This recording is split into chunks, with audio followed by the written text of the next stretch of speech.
Sa sebang area bang BPL dan ada ni payung payung jadi kan រៀន BPL គឺយើងរៀនបានច្រើនទី1គឺទំនុកចិត្តហ្នឹងមិនមែនតែ soft skill ទេណាទំនុកចិត្តទាំង hard skill របស់យើងទៀត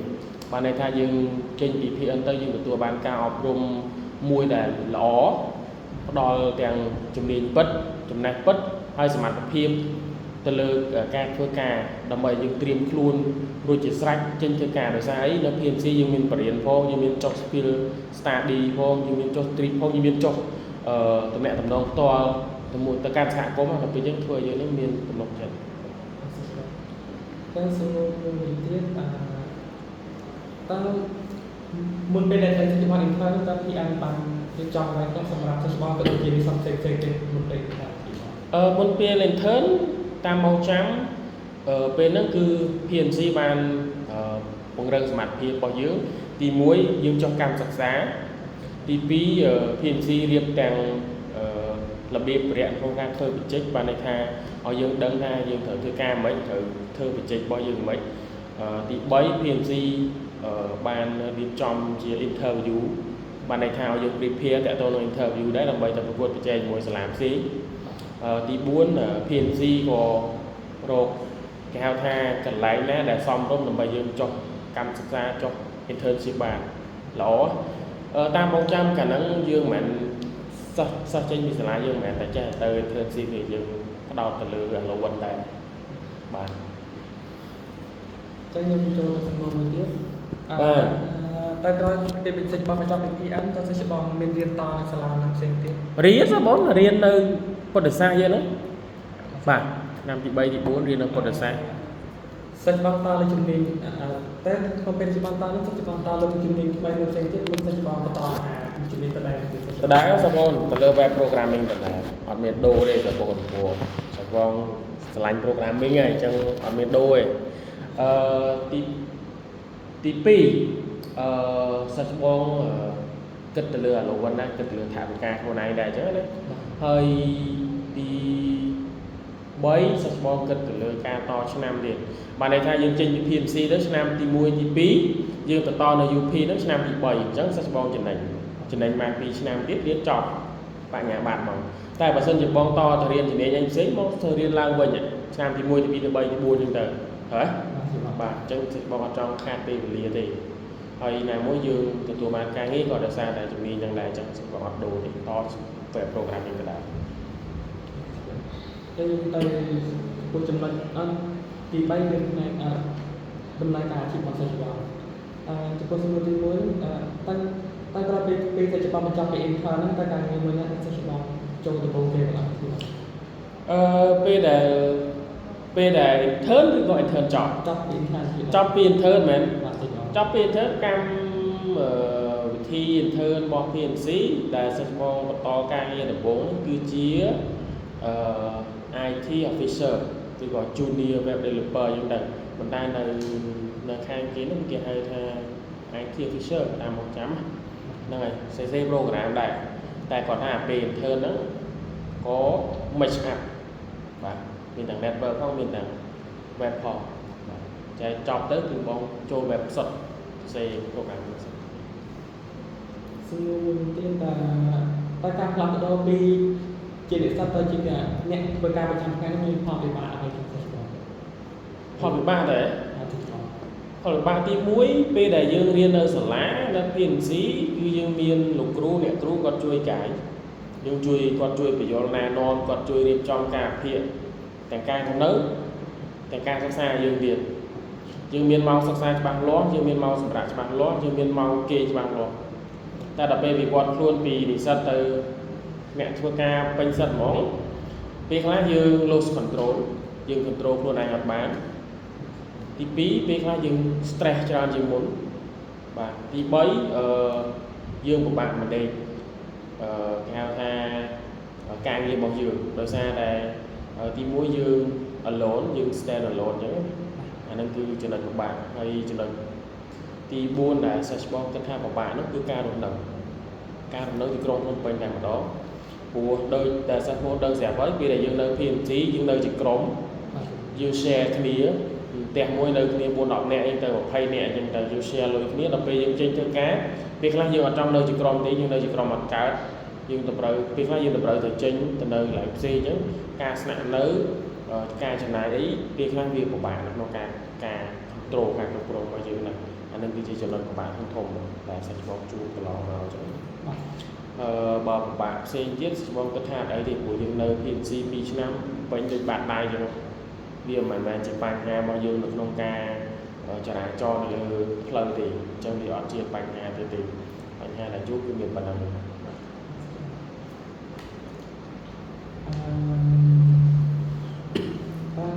kalau mungkin pesan kan yang saya apa tak nak kembang kecil pesan tak saya sebab pasrai kamiที่นั่นคือจะใช้sebabมีวิธีการpasrai ដើម្បីឈ្នះអាទាំងអស់នៅបានវិញដើម្បីឈ្នះទាំងអស់ហ្នឹងទី1យើងត្រូវចេះ control ខ្លួនឯងចេះគ្រប់គ្រងចេះរៀបចំការពារការរស់នៅរបស់ខ្លួនឯងបាទយើងអត់ពីសាលាទៅយើងយកអាចំណេះដឹងពីសាលារបស់យើងហ្នឹងទៅរៀបចំ apply ទៅកាន់ការរស់នៅរបស់យើងឡើងវិញបានន័យថាយើងត្រូវមានការពារមានការវិលាច្បាស់លាស់មានការចាយវាច្បាស់លាស់អញ្ចឹងណាមានចំណូលចំណាយច្បាស់លាស់ដើម្បីដែលយើងរៀនពីសាលានេះយើងត្រូវយកទៅ apply ទាំងអស់ទី2បើសិនជាចំណូលរបស់យើងអត់គ្រប់គ្រាន់នេះបងនិយាយអញ្ចឹងណាបើសិនជាចំណូលរបស់យើងអត់គ្រប់គ្រាន់ដោយសារអីយើងត្រូវរៀនបន្តអ្នកខ្លះគាត់រៀនបន្តហើយគាត់នៅផ្ទះទៀតអញ្ចឹងការចំណាយច្រើនបើចំណូលយើងអត់គ្រប់គ្រាន់យើងអាច take part time ណាមួយដែលយើងគិតថាសមរម្យយើងអាចធ្វើការបន្ថែមម៉ោងមួយកន្លែងទៀតសិស្សបងអត់ផ្ដោតថាទៅលើការងារ IT ទេពេលខ្លះអ្នកខ្លះគាត់ទៅលក់អនឡាញអ្នកខ្លះគាត់ទៅធ្វើការក្រុមហ៊ុនមួយទៀតអញ្ចឹងណាដើម្បីទប់ទល់ឧបសគ្គហ្នឹងណាហើយទី3ចំពោះការរស់នៅយើងព្យាយាមរកកន្លែងណាដែលតម្លៃសមរម្យសុវត្ថិភាពទៀតមិនមែនកន្លែងសមរម្យហើយទៅដល់តំបន់ចោលណាតំបន់ដែលអត់មានសុវត្ថិភាពណាកន្លែងសមរម្យហើយតំបន់សុវត្ថិភាពទៀតយើងត្រូវចេះស្ទង់ថាតំបន់ដែលយើងរស់នៅនឹងជាប្រភេទតំបន់អ្នកមានអ្នកមធ្យមឬក៏អ្នកដែលនៅក្រោមនឹងគាត់រស់នៅយើងត្រូវ observation អស់ហើយទី4យើងត្រូវដឹងថាកន្លែងការងាររបស់យើងដែលធ្វើបច្ចុប្បន្ននេះវា stable ហើយវាត្រូវអ្វីដែលយើងចង់បានអត់ goal របស់យើងអត់ហើយយើងអាចជំនះឧបសគ្គហ្នឹងបងបានហើយបើពីបងវិញអាហ្នឹងវាមិនមែនជាបញ្ហាទេវាអត់មែនជាបញ្ហាទេព្រោះបងគិតថាយើងចេញពី PNC ទៅគឺ strong ខ្លាំងហ្មងវាជាវាមិនមែនជាបញ្ហាទេអ្វីដែលបង mention មុនហ្នឹងវាលែងជាបញ្ហាវាជាបញ្ហាទូចមួយទី5ហើយlàសិស្សប្អូនផ្លេចខ្លួនអញ្ចឹងត្រូវ control ការចំណាយឲ្យបានការចំណាយរបស់យើងណាសិស្សប្អូនចេញធ្វើការលុយកាន់តែច្រើនពេលខ្លះចាយកាន់តែច្រើនដែររបស់ក៏ចង់បានច្រើនដែរទំនើបដេញតាមគេផ្លេចថាខ្លួនឯងនៅកម្រិតណាឧទាហរណ៍ថាធ្វើការ2ឆ្នាំបានប្រាក់ខែ 2000 ឧទាហរណ៍មួយខែណៃចាយអស់ 1800 សល់ 200 នឹងថ្លៃផ្ទះថ្លៃទឹកភ្លើងអញ្ចឹងអានោះវាមិនមែនជាដែលជារឿងល្អទេបើ control ជាប់ហ្មងដែល priority ហ្មងគឺការចំណាយរបស់យើងធ្វើម៉េចទប់ការចំណាយរបស់យើងបានពេញអត់ចេះតែចាយវាតាមចិត្តទេបើសិនជាការចំណាយនឹង control អត់បានហើយស្អីក៏លែងជោគជ័យដែរបងហ៊ាននិយាយអញ្ចឹងផ្លេចខ្លួនអស់បាទប៉ុណ្ណឹងតែខ្ញុំសូមចូលទៅផ្នែកទី4សំណួរទី1តើកាតព្វកិច្ចសំខាន់របស់សិស្សច្បងបច្ចុប្បន្នសិស្សច្បងធ្វើលើជំនាញអីគេបាទក្នុងលេខកាតព្វកិច្ចសំខាន់បច្ចុប្បន្នសិស្សច្បងធ្វើទៅលើ development សិស្សច្បងធ្វើទៅលើទីទៅ development ច្រើនហើយ support ច្រើនទៀតបើយើងនិយាយពី role and responsibility វិញយើងមានទាំង front end យើងមានទាំង back end ហើយ support ទៀតអញ្ចឹងបានន័យថាសិស្សបងធ្វើទាំង3ហ្នឹងមកព្រោះយើងចែកការងារធ្វើដោយសារតែក្រុមហ៊ុនយើងធំបុគ្គលិក IT យើងក៏វា limit ដែរអញ្ចឹងយើងធ្វើច្រើនអញ្ចឹង front end back end ហើយ support ទៀតអញ្ចឹងក្នុងនោះវាក្តោបអស់ហើយណាក្តោបអស់ហើយបាទទៅសំណួរបន្តមួយទៀតតើកិច្ចការអ្វីដែលសិស្សច្បងចូលចិត្តជាងគេក្នុងកំឡុងពេលទីបងអនុវត្តការងាររៀនមកបាទសិ សាច់បងរៀនថ្មីពីកន្លែងការងារបើសិនជាសាច់បងចេញទៅធ្វើការហើយអត់បានរៀនក៏ស្បងអត់ពេញចិត្តដែរព្រោះពេលហ្នឹងសាច់បងចង់បានលុយហ្មងនេះពីហ្នឹងគិតថាចេញពី internship ហ្នឹងចុះកម្មសិក្សាដែរចុះកម្មសិក្សាហ្នឹងគឺសំខាន់គឺរៀនមកតែបានរៀនសាច់បងធ្វើអត់រើសមក network ក៏ធ្វើរត់ខ្សែភ្លើងរៀបចំបន្ទប់ server set up កាមេរ៉ាដក access ផ្សេងគឺធ្វើមកសប្បាយជាងគេហ្នឹងគឺរៀនមកពេលហ្នឹងអត់តខ្វល់អីទេអត់តខ្វល់ពីលុយកាក់ម៉ែនិយាយចំទៅបាទចំពោះសំណួរមួយទៀតតើកាត់កាតព្វកិច្ចមួយណាដែលសេចក្ដីបំផាកតើកាតព្វកិច្ចមួយណាដែលលំបាកបំផុតក្នុងសេចក្ដីបងហេតុតែសេចក្ដីបងគិតថាសេចក្ដីបងធ្វើនោះវាលំបាកកាតព្វកិច្ចដែលលំបាកជាងគេតែកាតព្វកិច្ចដែលលំបាកជាងគេក្នុងពេលធ្វើការកន្លងមកតែសេចក្ដីបងសាច់បងគិតថាការសម្រេចចិត្តសាច់បងធ្លាប់សម្រេចចិត្តខុសវាអាចធ្លាក់ទៅកាន់វិបត្តិហិរញ្ញវត្ថុបំណុលការបាត់ក្រុមហ៊ុនទៅដើមអញ្ចឹងសាច់បងគិតថាការសម្រេចចិត្តបើយើងនិយាយទៅលើតួនាទីរបស់យើងវិញក្នុងនាមជាអ្នកសរសេរ program សរសេរកូដអត់ចេញអានោះវាមិនមែនជាបញ្ហាឬក៏ការលំបាកដល់ខ្លាំងទេព្រោះធម្មតាយើងជា developer យើងត្រូវតែជួបអារឿងបញ្ហាកូដ error សរសេរកូដអត់ចេញ run អត់ដើរបច្ចេក late មេស្ដីឲ្យអាហ្នឹងវាជារឿងទូទៅហើយតែអ្វីដែលបងគិតថាដែលល្អសម្រាប់សិស្សពលគឺការសម្រេចចិត្តអញ្ចឹងមុននឹងគឺធ្វើការសម្រេចចិត្តអីមួយសិស្សពលត្រូវគិតឲ្យបានគ្រប់ជ្រុងជ្រោយកុំឲ្យដើរហើយដីស្មើដល់ពេលជន់ទៅវាជុំពីចំចម្រងវាចំភក់វាចំលំបាប់ធ្វើឲ្យយើងជាប់ជើងអញ្ចឹងរៀនសម្រេចចិត្តរៀនអនុម័តរៀន observe បានន័យថារៀនសួរខ្លួនឯងថាតើសម្រេចចិត្តទៅធ្វើអាហ្នឹងវាត្រូវអត់ព្រោះតែដូចយើងសម្រេចចិត្តដូរពីក្រុមហ៊ុនមួយទៅក្រុមហ៊ុនមួយអញ្ចឹងតើយើងហេតុអីបានយើងចង់ឈប់នៅនេះហើយដូរទៅក្រុមហ៊ុនផ្សេងដោយសារអីចុះឧបមាថាបើយើងឈប់នេះយើងទៅដូរទៅក្រុមហ៊ុនផ្សេងហ្នឹងក្រុមហ៊ុនផ្សេងបាត់ឬក៏យើងឈប់ពីនេះទៅយើងចូលទៅក្រុមហ៊ុនផ្សេងប្រាក់ខែច្រើនហើយប៉ុន្តែទៅរងថ្មបាក់ពីក្រុមហ៊ុនគេនិយាយថាក្រុមហ៊ុនគេចិត្តខ្សែធនដល់ពេលយើងទៅដល់ខ្សែធនល្មមទីហោយើងអត់ដឹងទេអញ្ចឹងបានន័យថារៀនសម្រាប់ចិត្តឲ្យបានត្រឹមត្រូវទាំងការរស់នៅនិងការធ្វើការងារអញ្ចឹងណាបើតាក់ទងពីកូដសាច់បងគឺថាវាសាមញ្ញក្នុងនាមយើងជា developer ជាអ្នកសេកូដហ្នឹងវាអារឿងបច្ចេកលេខមេស្ដីឲ្យសរសេរកូដអត់ចេញអាហ្នឹងវាមិនមែនជាបញ្ហាទេតែជាបញ្ហាគេយើងសរសេរកូដអត់ចេញទេយើងអត់ហ៊ានសួរគេអាហ្នឹងមិនបញ្ហាយើងអត់ហ៊ានសួរអ្នកនៅស្នាមដៃយើងថាអូបងអាហ្នឹងមិនសរសេរអត់ចេញបងជួយប្រាប់ខ្ញុំតិចបានអត់បើយើងអត់ហ៊ានសួរគេអាហ្នឹងបានជាបញ្ហាតែបើយើងព្យាយាមស្វែងរក solution ព្យាយាមដោះស្រាយនឹងមិនជាបញ្ហាចំពោះមួយវិញទៀតតើសិស្សច្បងមានវិធីសាស្ត្រអីដើម្បីដោះស្រាយអារឿងទាំងអស់នោះឲ្យចេញពីវិធីសាស្ត្រនៅក្នុងការដោះស្រាយមែនសម្រាប់ចិត្តត្រូវបាទអាហ្នឹងបងបែកទៅកាន់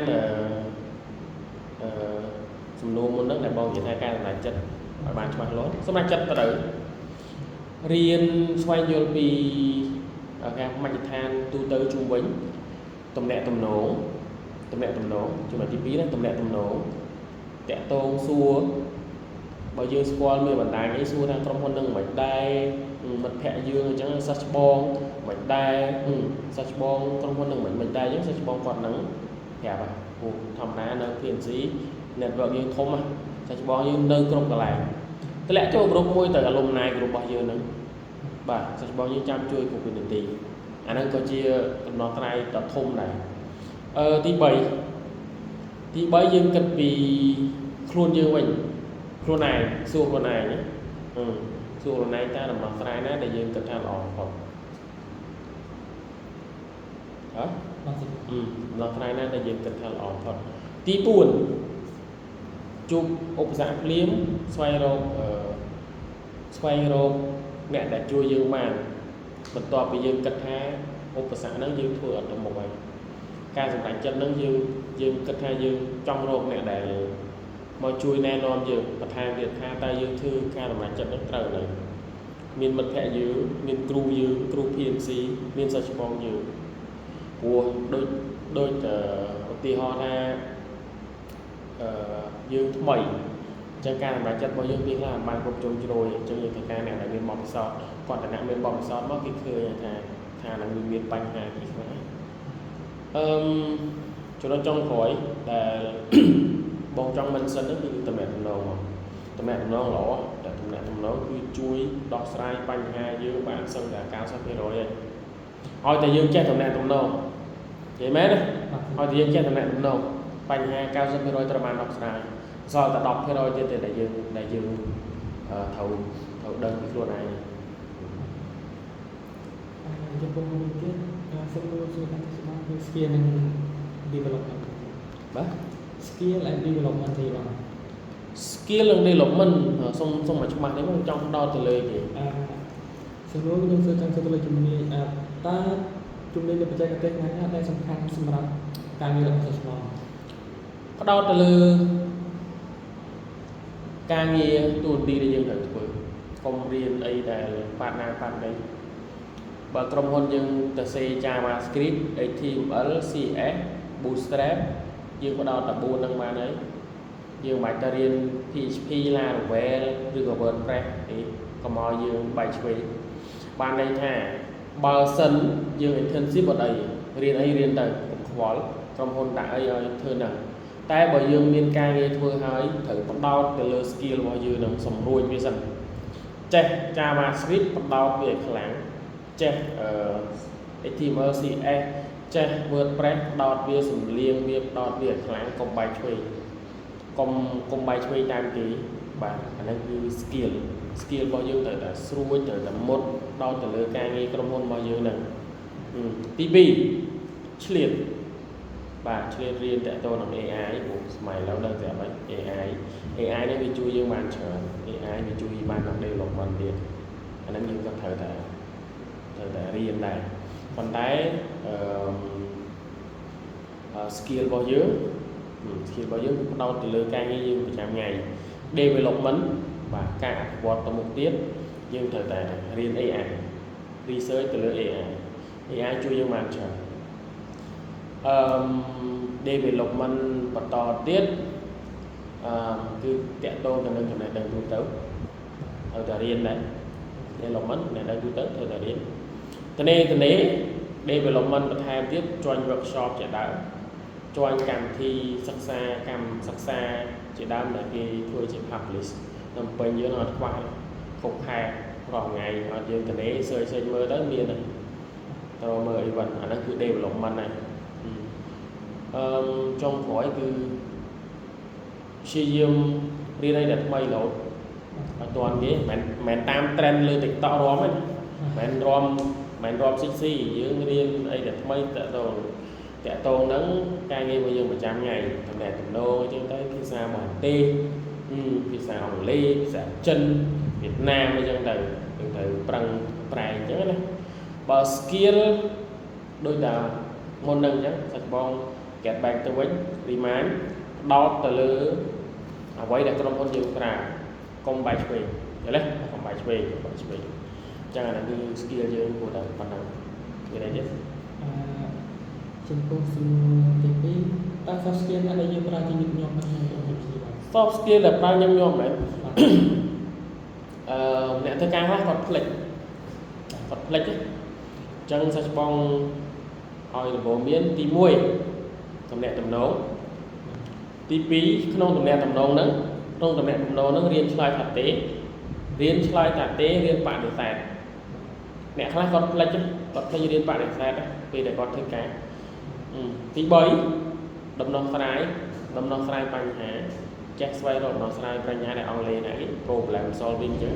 problem solving ហ្នឹងវាធំណាស់យើងចេះមានបញ្ហាយើងចេះរកដំណោះស្រាយយើងចេះរកអ្នកនេះរកអ្នកនោះយើងចេះតំណែងតំណងនៅក្នុងហ្នឹងវាមានតំណែងតំណងទៀតអា problem solving ហ្នឹងណាទី4តាមខ្ញុំចាំទី4ដែរទី4 hand skill របស់យើងក៏ជួយយើងច្រើនដែរ ជួយច្រើនដែរដូចជាអស់ដល់មានទីដូចជាអស់ព្រោះសាច់ច្បងរាល់ថ្ងៃគឺមានប៉ុណ្ណាបើនិយាយចំមែនតើណាពី environment ដែលសាច់ច្បងធ្វើការរាល់ថ្ងៃហ្នឹងសាច់ច្បងប្រើ communication តំណែងតំណងជាមួយនឹងក្រុមហ៊ុនបុគ្គលិកនៅក្នុងក្រុមហ៊ុនហ្នឹងវាសឹងថា60%បាទ 60%ព្រោះពេលខ្លះយើង level ប៉ុណ្ណេះយើងផ្ដោតច្រើនទៅលើដំណោះស្រាយបញ្ហាផ្សេងៗអញ្ចឹង development យើងមាន team មានអីផ្សេងអញ្ចឹងណាយើងបានន័យថាចេះបានន័យថាយើងតំណែងតំណងយកការងារហ្នឹងមកឲ្យក្រុមការងារយើងធ្វើអញ្ចឹងណាអញ្ចឹងបានន័យថាពេលខ្លះ skill development យើងហ្នឹងវាចង់តិចជាង communication ហ្នឹងបានន័យថាយើងសរសេរ code សរសេរអីវាចង់តិចយល់ទេតែបើសិនជាខុសពី level សាច់ច្បងវាអាចថាវា 50-50 វាត្រូវការដូចគ្នាបាទមានប៉ុណ្ណាតែសំណួរទៀតក្នុងកំណងពេលដែលក្រុមហ៊ុនមាន project តើសាច់ច្បងក្រុមហ៊ុនមានអត្តភាពការងារដូចម្តេចសាច់ច្បងពេលដែលក្រុមហ៊ុនយើងមាន project មិនថាថ្មីឬចាស់យើងត្រូវព្យាយាមធ្វើចំណុចទូទៅ project មួយ project ធំមែនប៉ុន្តែវាមានចំណុចទូវានៅធ្វើទៅរហូតយើង pick up ចំណុចណាដែលយើងគិតថាយើងធ្វើបានយើងមកធ្វើព្រោះមេបខំយើងឯងមេគេដឹងថា project ហ្នឹងប៉ុណ្ណេះតែយើងត្រូវដឹងទៀតយើងត្រូវដឹងថាចំណុចណាដែលយើងធ្វើទៅលឿនហើយរហ័សធ្វើអាហ្នឹងហើយបន្តរហូតដល់កាន់តែពិបាកកាន់តែស្មុគស្មាញទៅយើងត្រូវចេះ pick up ចេះទី2យើងត្រូវមាន tool ដើម្បីគ្រប់គ្រងការងាររបស់យើងមាន Trello យើងមាន ClickUp យើងមានគេហៅថាស្អីគេចាល់ឬក៏អីដើម្បី control project ហ្នឹងផ្សេងអញ្ចឹងណាតែសាច់ច្បងរាល់ថ្ងៃប្រើ Trello ប្រើ ClickUp អីចឹងសាមញ្ញនេះអញ្ចឹងយើងត្រូវមានអាហ្នឹងដើម្បី keep track project របស់យើងហើយ team របស់យើងត្រូវដឹងថាអ្នកណាធ្វើអីចឹងណាកុំឲ្យការងារនេះវាជាន់គ្នាទី3យើងត្រូវចេះធ្វើ report ទៅកាន់មេរបស់យើងproject progress ដល់ណាហើយចំណុចណាអាណា status លឿងអាណា status ក្រហមអាណា status បៃតងអញ្ចឹងទៅអាណា blocking របស់យើងត្រូវចេះ report អាហ្នឹងយើងគ្រប់គ្រង project ហ្នឹង smooth មកគ្រប់គ្រងវាដោយ smooth រហូតដល់ថ្ងៃ launching project យើង submit ទៅកាន់ client យើងទៅបាទអាហ្នឹងគឺមានប៉ុណ្្នឹងឯងសាមញ្ញសមុនចាប់ទៅសាច់ច្បងដឹងឯងវាអត់មានអីក្រៅពីហ្នឹងទេដើម្បីគ្រប់គ្រង project យើងទៅឆ្លើយតបទៅកាន់សំណួរអត់ទេសំណួរទៀតខ្ញុំសូមសួរច្បាស់តទៅនឹងតែយើងធ្វើដូចនេះដើម្បីយើងអាចរៀនភាសា programming ថ្មីឲ្យឆាប់យល់និងអាចវាបានលឿនទេបាទអត់មានអីបាទដើម្បីរៀនភាសា programming ថ្មីឲ្យកាន់តែលឿនទីមួយយើងត្រូវមាន foundation បានន័យថា foundation គ្រឹះមូលដ្ឋានគ្រឹះរបស់យើងហ្នឹងគឺរឹងមាំមូលដ្ឋានគ្រឹះរបស់យើងគឺរឹងមាំបើថា HTML ឲ្យច្បាស់ structure វាមានក្បាលមានខ្លួនមានជើងទៅមានកតុយអញ្ចឹងទៅយើងត្រូវចេះអាហ្នឹងអស់យើងត្រូវដឹងថាតើនៅក្នុង program ហ្នឹងមួយវាមានខអីគេវាមាន variable មិនវាមាន data type មិនយើងត្រូវ foundation យើងត្រូវដឹងហ្នឹងណាទី3យើងត្រូវចេះអីទៀតទី2យើងត្រូវចេះទៀតចេះអង់គ្លេសក្នុងនាមជាអ្នកសរសេរ program មួយបើយើងអត់ចេះអង់គ្លេសក៏វាជាបញ្ហាដែរព្រោះស្អីក៏អង់គ្លេសដែរឯកសារនៅលើប្រព័ន្ធអ៊ីនធឺណិតអង់គ្លេសវាសឹងតែ 99.9% គឺយើងប្រើប្រាស់អង់គ្លេសទាំងអស់បើសិស្សបងអត់ចេះអង់គ្លេសទេអាហ្នឹងពិបាកទៅហើយទី3គឺយើងត្រូវចេះយើងជប់សុំសំណួរដល់នេះសំណួរតែយើងធ្វើដូចនេះឲ្យយើងអាចចាប់ភាសា program ថ្មីនេះឆាប់បាត់យល់អត់ទៅលឿនទេអូខេទី3យើងត្រូវមាន community យើងត្រូវមាន community ទៅកាន់ program ភាសាដែលយើងកំពុងតែចង់រៀនណាឧទាហរណ៍ថាបងមាន Angular community បងមាន HTML CSS community ហ្នឹងទៅយើងមាន JavaScript community ទៅយល់ទេ community ហ្នឹងវាមាន Facebook community Twitter GitHub គេហៅថា Discord អីចឹងទៅនៅក្នុងនោះគឺវាមាន community របស់វាផ្ដោតទៅលើអាភាសាមួយហ្នឹងណាអត់ចេះឡើយណាតម្លាក់មកសំណួរចូល community ទៅប្រកបជាមានមនុស្សម្នាក់ពីរនាក់គេឆ្លើយតបមកយើងហើយអាហ្នឹងគឺជាការដែលនាំមកយើងនឹងរៀន programming ហ្នឹងលឿនដែរទី4អនុវត្តបើសិស្សបងរៀនណាចំណុច1 2 3 4ហ្នឹងហើយចំណុច1 2 3ដែលសិស្សបងប្រាប់ហ្នឹងហើយអាទី4ហ្នឹងអត់អនុវត្តអាហ្នឹងក៏សូន្យដែររៀនអត់ចេះទេដូចយើងរៀនអង់គ្លេសអញ្ចឹងណាបើឡើងរៀន good morning រៀនហើយស្អែកឡើងផ្លេចបាត់ដោយសារអីយើងអត់បានយកមកអនុវត្តទេអញ្ចឹងបើយើងរៀននៅសាលាអត់ចាំយើងមកអនុវត្តនៅផ្ទះបន្ថែមប្រកបជាចាំអញ្ចឹងស្អែកឡើងអត់ផ្លេចទេអាហ្នឹងគឺសំខាន់ណាអូខេវាប៉ុណ្ណឹងមួយចំណុចចំពោះផ្នែកចុងក្រោយខ្ញុំចង់សូមអេវាវិសេសច្បងចំពោះទី1តើយើងគួរជឿមានកំណត់ខ្លះដើម្បីក្នុងកំឡុងពេលយើងរៀន PNC ទីបងថាម៉េចតើកំណត់ខ្លះដែលយើងគួរតែជឿមានក្នុងកំឡុងពេលយើងរៀន PNC ដើម្បីការមានបាទកំហុសដែលយើងគួរតែជៀសវាងពេលដែលយើងរៀននៅ PNC បាទកំហុសទី1និងកំហុសអីមកខ្ជិលអញ្ចឹងកុំខ្ជិលបាទអនុវត្តឲ្យបានញឹកញាប់អនុវត្តទៅលើមេរៀនរបស់យើងហ្នឹងឲ្យច្បាស់គ្រប់ចំណុចទន្ទិញមិនចាំទេដេកទន្ទិញមួយទឹកទន្ទិញបាទបោកអៅទន្ទិញយើងត្រូវដឹងហើយហាក់ខ្ជិលតែក៏ប៉ុន្តែសិស្សបងកាលណារៀននឹងក៏ខ្ជិលដែរព្រោះវាហត់នឿយពេលខ្លះយើងរៀនច្រើនម៉ោងមួយថ្ងៃ 4-10 ម៉ោងបាទអញ្ចឹងវាហត់នឿយដែរការងារសាលាក៏ច្រើន activity នៅសាលាក៏ច្រើនហើយទី2បាទហាមមានស្នេហាធ្វើឲ្យយើងផ្អែមបន្ថែមបាទផ្លិចការសិក្សាធ្វើយើង fail ពី PNC ទី3អត់មានអីច្រើនទេទី3គឺប្រឡងកុំឲ្យតែធ្លាក់ទៅហើយចង់កាប់ទៅពី advance ពីសាច់ឆ្វងចង់សាប់អូនធ្វើអីក៏ដោយខ្ជិលក៏ដោយដេកក៏ដោយតែបើសាប់អូនប្រឡងជាប់គឺជាប់បាទបើសុំសួរម្ដងទៀតមើលតើយើងតែកំហុសខ្លះដែលយើងគួរតែជឿមានក្នុងកំឡុងពេលយើងរៀន PNC ចាំបាន3ចំណុចហើយបាទទី4គ្រប់វិន័យសាលាគ្រប់លោកគ្រូអ្នកគ្រូអាហ្នឹងគឺអត់ fail នៅ PNC ទេ respect គ្រប់គាត់គ្រប់ការងារសាលាគ្រប់ម៉ោងរៀនគ្រប់លោកគ្រូអ្នកគ្រូអាហ្នឹងគឺជោគជ័យនៅ PNC តែបើពេលដែលសិស្សប្អូនចប់ពី PNC សិស្សប្អូនចេញទៅធ្វើការសិស្សប្អូនត្រូវតែគ្រប់សាលាហើយគ្រប់សិស្សច្បងយើងជំនាន់មុនទៀតព្រោះក្រុមហ៊ុនសិស្សច្បងយើងក្រុមហ៊ុនណាក៏មានសិស្សច្បងយើងដែរហាមធ្វើអាកប្បកិរិយាណាមួយដែលប៉ះពាល់ទៅដល់សិស្សច្បងយើង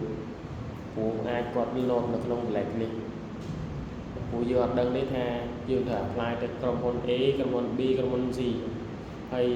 សិស្សច្បងយើងសិស្សតែ community របស់យើងអញ្ចឹងណាអញ្ចឹងបើគាត់និយាយថាអូម្នាក់ហ្នឹង blacklist កប្បកិរិយាមិនល្អចលើសបើមិនគ្រប់សិស្សច្បងអីអាហ្នឹងវាអាចជាហៅថាយើងមិនល្អមួយដល់យើងបងមិននិយាយថាសិស្សច្បងយើងគាត់អាក្រក់ឬគាត់ណូតអីទេប៉ុន្តែដូចតែសិស្សប្អូនដឹងហើយសាលាយើងគឺបង្រៀនឲ្យយើងចេះគោរពគ្នាទៅវិញមកសិស្សច្បងសិស្សប្អូនគាត់តែឮថាសិស្សប្អូនមក PNC ហ្នឹងគឺរស់រាយរាក់ទាក់ស្វាគមន៍អញ្ចឹងយើងធ្វើម៉េចយើងត្រូវតែ respect យើងត្រូវតែ carry អា rule របស់យើង rule ពីសាលារបស់យើងហ្នឹងចំណេះដឹងរបស់យើងហ្នឹងទៅកាន់ community យើងឲ្យវាល្អដែរកុំឲ្យថាដល់ពេលរៀននៅ PNC កប្បកិរិយាល្អដល់ពេលចេញទៅក្រៅចលើបើឬក៏អត់ស្គាល់បងស្គាល់ប្អូនអាហ្នឹងអត់ថាទេបាទវាធ្វើឲ្យ career របស់យើងហ្នឹងធ្លាក់ហើយសម្បូរតែធ្លាក់ហើយយើងពិបាកឈរជើងនៅលើទីផ្សារការងារបាទអាហ្នឹងវាជាចំណេះដឹងទូទៅចំពោះសំណួរទៀតតើអ្វីដែលយើងគួរតែដឹងពេលដែលយើងចង់ទៅ apply ទៅជាយើងចំការងាររបស់សិស្សច្បងអ្វីដែលយើងគួរតែដឹងមែនអត់មានអីពិបាកអ្វីដែលយើងគួរតែដឹងហ្នឹងគឺក្រុមហ៊ុនហ្នឹងត្រូវតែដឹងពីក្រុមហ៊ុនត្រូវតែដឹងថាក្រុមហ៊ុនហ្នឹងគេធ្វើអីក្រុមហ៊ុនហ្នឹងគេទៅសេ ក្រុមហ៊ុនហ្នឹងគេធ្វើអីក្រុមហ៊ុនហ្នឹងផ្ដោតទៅលើអាជីវកម្មអីធនាគារ banking development networking អញ្ចឹងទៅinsurance យើងត្រូវតែដឹងថាក្រុមហ៊ុនហ្នឹងធ្វើអីច្បាប់ត្រឡប់ mission vision របស់ក្រុមហ៊ុនហ្នឹងគេធ្វើអីយល់ទេអាណាជាមេនៃក្រុមហ៊ុនហ្នឹងចំណុចចុងក្រោយគឺលុយចេះបើទៅ internship បើទៅ internship នៅក្រុមហ៊ុនហ្នឹងអត់ទទួលបានអាឡូវហ្នឹងកុំទៅបាច់ទៅទៅមកទៅក្រុមហ៊ុនហ្នឹងអត់មានតម្លៃសម្រាប់យើងបាទពីយើងវិញយើងត្រូវដឹងអីយើងត្រូវពំនាំចំណេះដឹងរបស់យើងហ្នឹងទៅកាន់ក្រុមហ៊ុនហ្នឹង 100% ចេះក្តីមិនចេះក្តីមិនចេះត្រូវតែរៀនសូត្របន្ថែមទៅ research បន្ថែមយកចំណេះដឹងរបស់យើងទាំងអស់ហ្នឹងទៅធ្វើការឲ្យគេ 100% ទោះបីយើង internship ក៏ដោយគេឲ្យទោះបីថាយើងថ្មីថ្មោងគេមិនសូវទុកចិត្តយើងបង្ហាញសមត្ថភាពឲ្យគេឃើញ 100% អាហ្នឹងគឺប៉ុណ្ណឹងឯងដឹងពីខ្លួនឯងស្គាល់ពីក្រុមហ៊ុនកុំឲ្យដល់ពេលថ្ងៃទី1ទៅធ្វើការមកវិញគ្រូសួរអូនធ្វើការនៅក្រុមហ៊ុនអីមកវិញឆ្លើយអូគ្រូផ្លេចបាត់ហើយសុំបើកសភៅមើលឈ្មោះក្រុមហ៊ុនទៅគាត់តែឈ្មោះក្រុមហ៊ុនសាប៊ូនផ្លេចបាត់ហើយអញ្ចឹងបានន័យថាសាប៊ូនអត់ទាន់បានត្រៀមខ្លួនរួចរាល់នៅក្នុងការចុះកម្មសិក្សាទេយល់ទេនេះប៉ុណ្ណឹងចំពោះខ្ញុំក៏អត់ដែរទេអស់ហើយមានន័យថាសួរទៀតថាថែមទៀតអត់